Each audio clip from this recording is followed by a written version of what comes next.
Saudara-saudara yang dikasihi Tuhan Yesus Kristus, marilah kita memulai ibadah di pagi hari ini dengan memuji Tuhan dari buku nyanyian HKBP nomor 304 ayat 1, Aku mau memuji.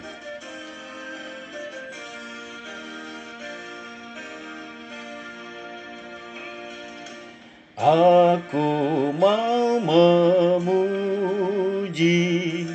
Dikau Tuhanku,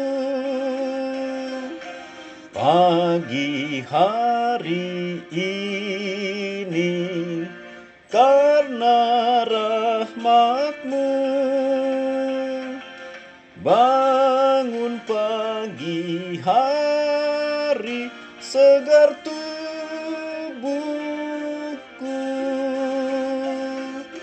karena lindungan-Mu tentram hidupku.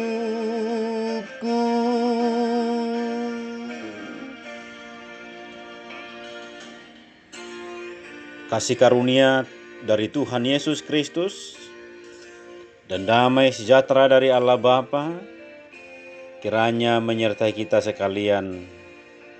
Amin. Firman Tuhan bagi kita pada hari ini tertulis dari Yohanes 3 ayat 27. Beginilah firman Tuhan. Tidak ada seorang pun yang dapat mengambil sesuatu bagi dirinya kalau tidak dikaruniakan kepadanya dari sorga. Demikianlah firman Tuhan. Saudara-saudara yang dikasihi Tuhan, bagi saudara penggemar sepak bola, nama Roberto Baggio tidaklah asing bagi kita. Baggio adalah seorang superstar pada masanya dan tercatat sebagai penyerang paling subur dalam mencetak gol bagi Juventus, klub yang dibelanya itu. Namun tak disangka muncullah pemain baru, seorang pemuda berumur 20 tahun yang juga posisinya sama dengan Roberto Baggio. Dialah Alessandro Del Piero. Dalam waktu yang sangat singkat, Del Piero berhasil menggantikan Baggio sebagai tukang gendor kepercayaan Juventus.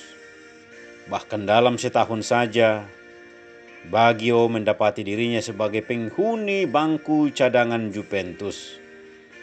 Saudara, pada masa-masa itu Baggio pernah diwawancarai wartawan setempat mengenai keberadaan dirinya yang mulai tergantikan oleh Del Piero. Bahkan mereka sengaja mengeluarkan statement seperti berikut. Bagaimana mungkin King Baggio telah tergeser oleh anak kemarin sore seperti Del Piero? Namun menariknya, Baggio menjawab pertanyaan itu dengan sebuah statement.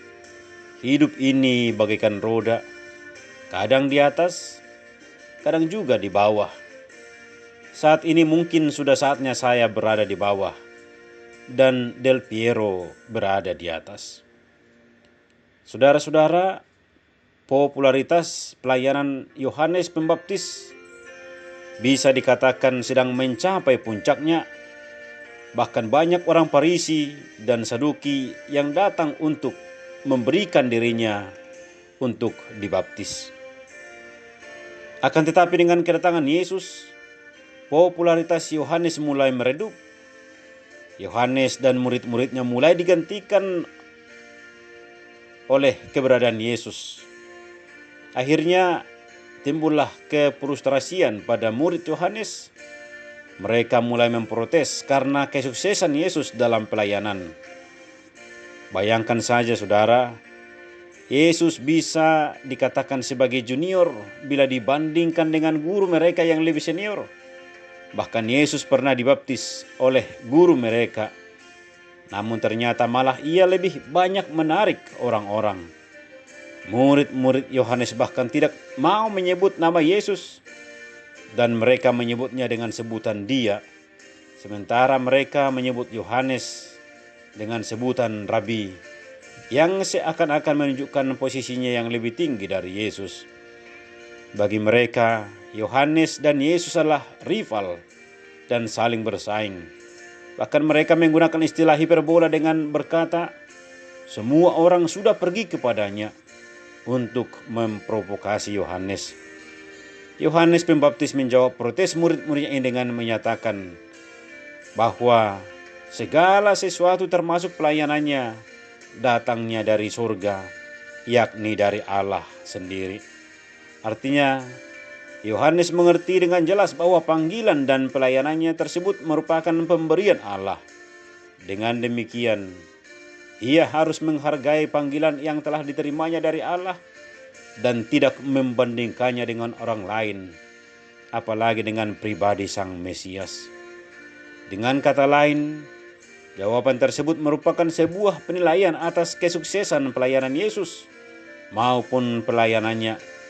Ia menyadari semuanya itulah pemberian dari Allah, bukan berasal dari dirinya. Saudaraku, Tuhan mengaruniakan peran dan pelayanan kepada setiap orang termasuk kita.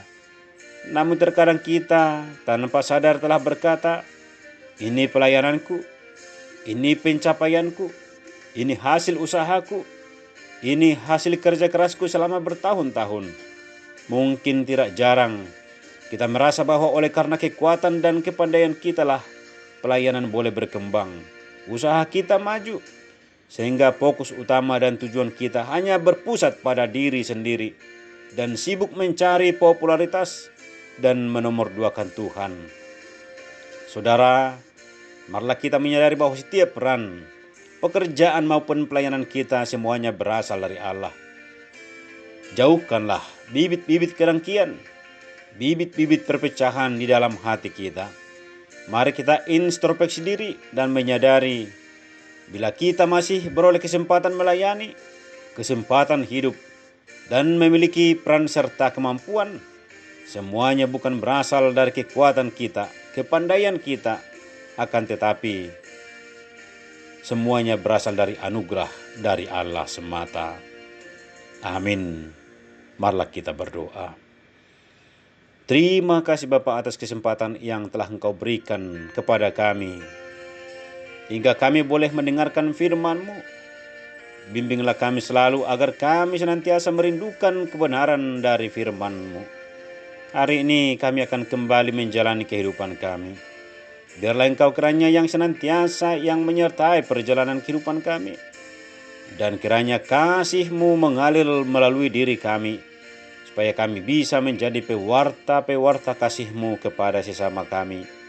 Hingga melalui diri kami, sesama kami bisa merasakan berkat dan kasih karunia-Mu. Di dalam nama Tuhan Yesus, kami berdoa dan mengucap syukur. Amin.